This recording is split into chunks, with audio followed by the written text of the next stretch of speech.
This is the book of Haggai, chapter 1 and verse 5. Now therefore thus saith the Lord of hosts, consider your ways. Ye have sown much and bring in little. Ye eat, but ye have not enough. Ye drink, but ye are not filled with drink. Ye clothe you, but there is none warm. And he that earneth wages to put it into a bag with holes. First and foremost, I'd like to start this lesson off by giving all honor, praise, and infinite glory to Yahweh Bahashem, Yahweh Shai Bahashem, Raha Kwadash. Double honors to the apostles and the elders of Great Millstone that rule well. Peace, blessing, and salutation to the hopeful elect that are diligently out there pushing his word in truth and sincerity throughout the four corners of the earth. All right, it's your brother Kazak Tazabah coming at you once again through the power and spirit of Yahweh Bahashem, Yahweh Shai. Lord willing, this lesson is edifying. Okay, so through this power and spirit of Yahweh Bahashem, Yahweh Shai, this lesson was inspired by what's going to take place on the 11th of March, okay, which is only a couple weeks away. All right, 2 weeks. And what's being predicted, okay, or what's being speculated is that come March 11th, there will be a change in how the banks conduct their, their finances, their spending, their loans, and things of that nature. Okay, there is a change that will definitely take place as we know it to transfer over into a CBDC system.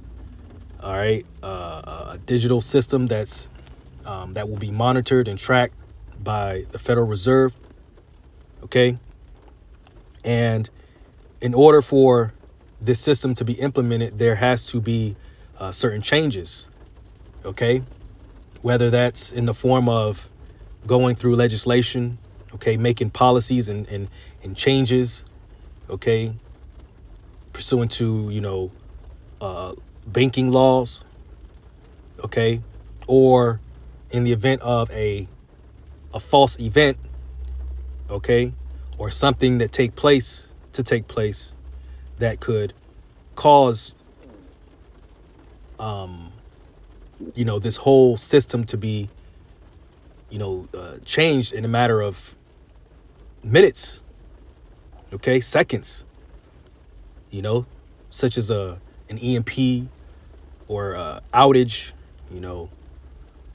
There's been a lot of talk about cyber attacks, okay, that are hitting critical infrastructure such as pharmacies, okay, banks, cell phone companies, so on and so forth.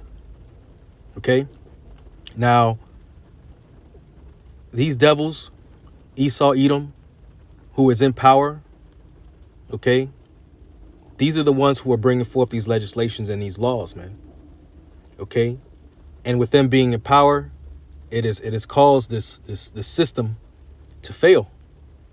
Okay, and you have these people here who are occupying this land, Babylonians, modern day Egyptians, okay, who are speaking against what this devil is doing, okay, bringing things to light, okay. And this is just me speaking as a man, but this content that's being created is for no other than those of the elect, the hopeful elect, primarily, because what the hopeful elect will do is take this information, okay, take it for what it is, all right, and align it with the scripture, okay, because all things are spiritual, okay, and the Lord will not allow anything to happen unless it's written. Okay, and certain things, obviously, as we know, are not written in the scripture, but we can see it through our spiritual lenses. Okay, with the eyesight, we're able to see that when certain things take place, it could cause or could manifest a written prophecy. even though it's not written verbatim, things are strategically aligned perfectly in where they need to be in order to fulfill prophecy. Okay, so I got a video that I want to play, and then we're just going to end it with a few more scriptures. Lord willing, this is an edifying lesson.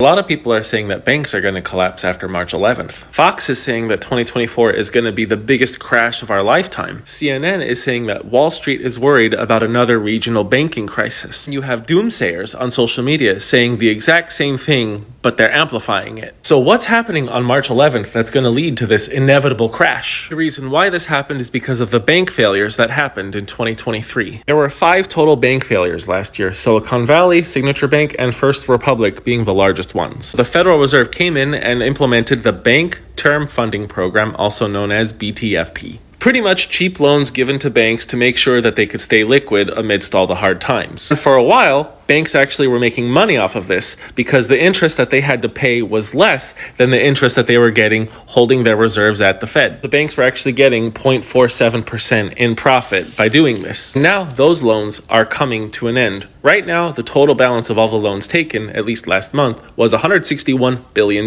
So now there are wild predictions for an economic collapse. Fox News provides a study saying that there are 186 banks vulnerable to a SVB-like collapse. The fact that the office sector in commercial real estate is plummeting is not helping banks that are heavily invested in those types of loans, like NYCB. Here's something you have to know. Very, very wealthy people profit from whatever the mainstream media says. What I've noticed is if the mainstream media says go left, the very wealthy people are going right. Keep in mind, I don't think that we're headed for extremely prosperous times or that we're in prosperous times. I just doubt that we are due for an imminent recession at any minute. Here's an investment fun fact. If there is bad economic news being spread all over the internet for months, we say that it's already priced into the market. It's only the office sector in the commercial real estate market that's struggling right now, and they represent about 4% of the... So I want to stop it right there because I want to speak on the fact that these banks have been are being given, like he mentioned, loans. Okay, they've been giving loans to these banks in order for them to stay afloat. Okay, and with these loans, they've been, issuing them out to people, therefore hiking the interest rates. And with those loans, they've been making more money. Now, on March 11th, these banks are going to stop receiving this assistance. Okay, therefore, and just within time, who knows how long it may take, but the banks will run dry. Okay, resulting in what happened last year when those 5 banks went under. Okay, and you had people going in and withdrawing all their money. You see? And so when you get to a point where people are doing bank runs and going and taking all their money out of the bank only is obligated to keep only, I want to say, 20% of the bank's income or money or something along those lines. Okay, and if I'm not mistaken, I believe I saw an article that said, realistically, they're not even obligated to keep that much. So I'll leave that to you to to see what this could entail and what the outcome could be of this. All right. But as I read in Haggai, where it says, and he that earneth wages to put it into a bag with holes. Okay, because all this money, okay, it's just, is being depleted. Okay, their money is going to run out, man. Eventually, the money is going to run out, and it's going to cause people, to lose it. Okay, which could therefore bring forth another form of currency, which is, what we know as the charagma, okay, the MOTB, the CHIP, all right, the Revelation 13 and 16, okay. Entire real estate market. And since a lot of those offices are no longer being occupied for working, they are being converted to apartments. The Wall Street Journal has said that turning empty offices into apartments is getting even harder, but the number of office conversions is poised to increase sharply this year. Now, this is a chart released by the actual FDIC of the problem banks from 2008 to 2023. 2022 and the beginning of 2023 were rough, almost 200 problem banks. We are now down to 56. Last year, the major banks passed with flying colors against the Federal Reserve stress test, and the most recent results will be released June this year. And my question to you is, who do you believe? Do you believe Fox News that sells outrage? Do you believe CNN that sells the same outrage? Do you believe the influencers who are echoing all of the mainstream media? Or do you believe actual representatives of the United States economy? I don't trust any of them. I use them all as cross-referencing sources from my own conclusions. What I've witnessed is that there were predictions for a recession in 2022, and then definitely for 2023, and they have not happened. Will there definitely be a recession in 2024? I don't know. Nobody really does. Because I have been acting like we've been in a recession since I've been making money. I barely spend anything on luxury goods. My wife and I generally live poorer than the money that we actually make. So if you're not okay, the point has been made, and this is what I want to bring this one out as well. So the banks might just crash next month.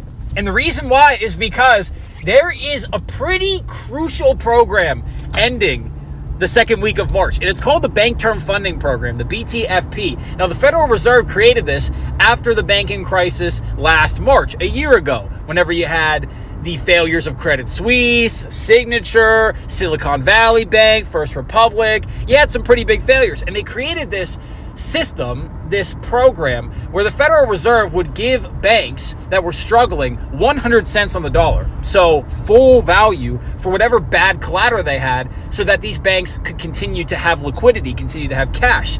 And over the course of this year, it's set to expire in about a month, banks have continued to use more and more and more value in this program, as in they've been continuing to cash in more and more of these assets, parking them at the Federal Reserve for a year so that they can keep getting cash, which tells you that the banks are struggling. They've been struggling for a year. They've been really desperate for money.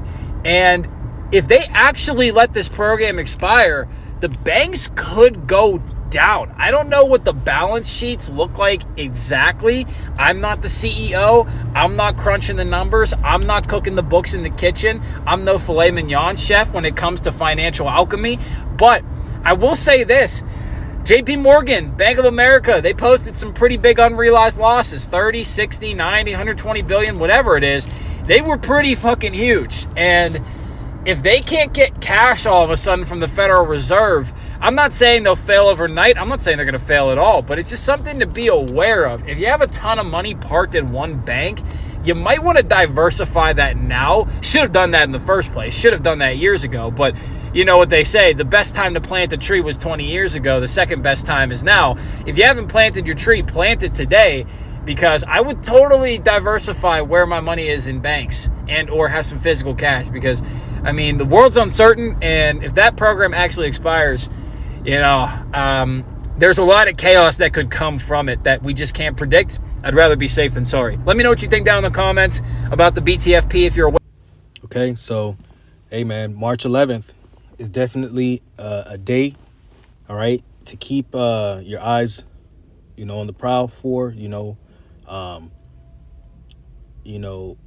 find it pretty ironic that, you know, the talks about the debt limit, the ceiling, debt ceiling limit, okay, that's will be reached come March 1st as the first wave, and if it gets pushed, you know, the second,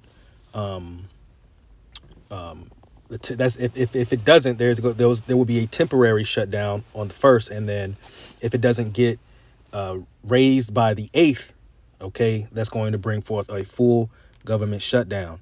And I find it funny how on March 11th, they're supposed to, this whole event, okay, in which the feds will stop lending money to these banks. You can kind of see where things are headed, man. And that's just speaking plainly. You see where things are going, and it's not looking too good for Esau. It's not looking too good for Babylon. All right. Okay, so I want to bring out some precepts. Okay, we'll start in the book of James, the 5th chapter, and it reads, "Go to now, ye rich men, weep and howl for your miseries that shall come upon you." Okay, there will be great miseries that come upon the wealthy, the rich. All right, they're diversifying their portfolios. They're putting their moving their money around. Okay, taking money out of the banks, putting them in and switching them out for tangible assets and things of that nature. But that is not going to stop, okay, the miseries that's going to come upon them, because there will come a point in time where everybody will be on the same playing field. And I bring this out often, and I say it quite often. All right. The rich and the poor, okay, because as stated in the book of Revelation, the 13th chapter, okay, it says rich or poor, free or bond. All right. That's referring to both people that are wealthy, all right, in the eyes of man, okay, and those who are considered poor. Okay, the working poor, the people, the working poor are those of considered to make or to have less than $1,000 after all your bills have been paid, and that's the majority of Jake, for one, and that's the majority of Americans. Okay, if you have less than $1,000 at the end of the month after all your bills are paid, then you're considered the working poor. All right. So you're going to have the working poor, okay, on the same playing field and as the wealthy and the rich. OK, all that money and all those tangible assets are not going to deliver them. OK, because it's going to get real ugly and dark out here, where people will have to defend themselves. OK, and people are really going to start fighting for what they stand for. OK. It says, your riches are corrupted, and your garments are moth-eaten. Your gold and your silver is cankered, and the rust of them shall be a witness against you, and shall eat your flesh as it were fire. Ye have heaped treasures together for the last days. And that's what they've done over the span, of course, of their, people's entire careers. The Jeff Bezos, okay, the Elon Musks, the one,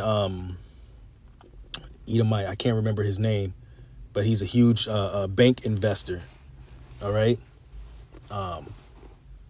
The elites, the so-called elites. You see the Rothschilds. All right. The one of the Rothschild, I think his name is Jacob Rothschild, died at 87. And the brother Arawan up there in New York, okay, made a video that it's an omen, okay, that he died, okay, which goes to show that the Lord is about to bring these elites down, okay, and we're seeing a glimpse of it. We're seeing the beginning stages of that. See, verse 4: "Behold, the hire of the laborers who have reaped down your fields, which is of you kept back by fraud, crieth. And the cries of them which have reaped are entered into the ears of the Lord of Sabaoth." And I'm going to read it in the NLT. For whatever reason, the NLT, it hits different. So I'm going to read this. It says, "For listen, hear the cries of the field workers, whom you have cheated of their pay." And who is that referring to? Those who are hearing this word, hearing this message, this truth, okay?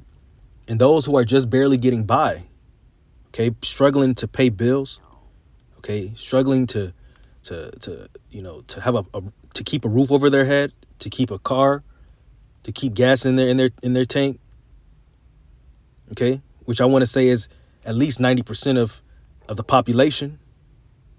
They cheated us out on everything, man. Okay? Especially the Israelites. It says, the wages you held back cry out against you. The cries of those who harvest your fields have reached the ears of the Lord of heaven's armies. All right? You see that? They have reached to the ears of Yahweh Hashem Yahweh Shai. Okay? You know, so the Lord is not about to hold back anything, man. Okay? They're about to feel it incredibly bad. All right? You know, and that's what we're coming into. See? All the debt they've accrued. Okay? They were giving out loans 100 cents to the dollar in full value, but now it's going to get to a point where, you know, they're going to be getting, you know, cents to the dollar, you know, 10, maybe 15 cents to the dollar. They're going to lose money. Okay? It's inevitable, you know? And I'm not saying this is no advice to, you know, go and take your money out or, you know, or whatever. Okay? Because we're not carnal. We don't believe in these Federal Reserve notes anyway. Okay? We don't believe in anything tangible. We don't believe in anything that's carnal. Okay? Because we keep our faith in Yahweh Hashem Yahweh Shai, and the Lord is going to allow us to get through these dire times and these straits. Okay? You got to have faith and believe that the Lord will have our backs, man. Okay? Look in the days of old. The days of old, the Lord has always been there for us, man. You see? I want to get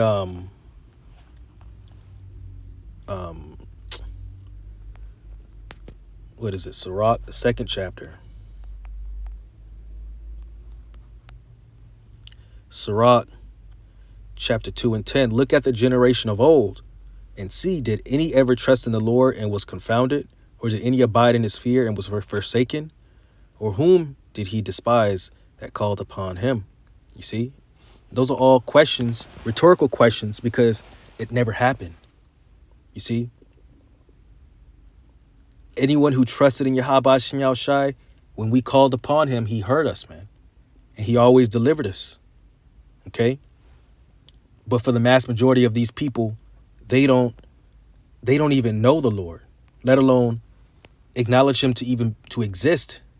And if they do believe that God exists or the Most High exists, they don't even, you know, perceive him to be a so-called black man with a hair full of, you know, like wool, you know, that resembles a so-called black man. Okay? You know, so these people got it all twisted. They got it all messed up. Okay? So let's get back to the point. Let's get to Habakkuk, the 2nd chapter and the 6th verse. We'll go ahead and start wrapping it up. And it reads, Habakkuk chapter 2 and verse 6. It says, shall not all these take up a parable against him and a taunting proverb against him, and say, woe to him that increaseth that which is not his, how long? And to him that ladeth himself with thick clay. And that thick clay goes into heavy debt when you go into the meaning of the word, just for edification's sake. Okay?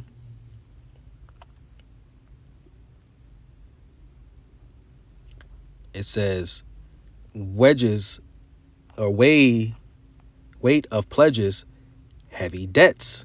You see? It's a heavy debt that this place has accrued. All right? By taking it by, you know, those who have built this place, essentially. Okay? I'm reading an NLT. It says, but soon their captors will taunt them. They will mock them, saying, what sorrows awaits you, thieves? Now you will get what you deserve. You've become rich by extortion. But how much longer can this go on? All right? They will be mocked. Okay? Proverbs, the 1st chapter says that you know, we're going to laugh at their calamities. Or the Lord's going to laugh at their calamity. But he's going to do it by way of his men, his servants. Okay? those who have given their lives to serving the Lord. All right. So, Lord willing, this was an edifying lesson. It's definitely something to keep your eye out on, and you know, pay attention and watch. If you're not into it, you know, pay attention to the stocks, all right, and the things of that nature. You know, if you got an iPhone, there's usually an app, okay, you know, and you just plug it in, you know, and just look up some of the major companies, like, for instance, the S&P 500, you know. I just like to go in here and just kind of just browse and just see how the stock market is doing, because once you see a lot of red, that's usually a bad sign for Babylon, but it's usually a good sign for us. So, you know, take it for what it is. So once again, Lord willing, it was an edifying lesson. And with that, I want to give honor, praise, and infinite glory to Yahweh, Ba'ashem, Yahweh Shai, Ba'ashem, Rachah HaKodash. Double honors to the apostles and the elders of Great Millstone that rule well. Peace, blessing, and salutation to the hopeful elect. And until next time, Shalom.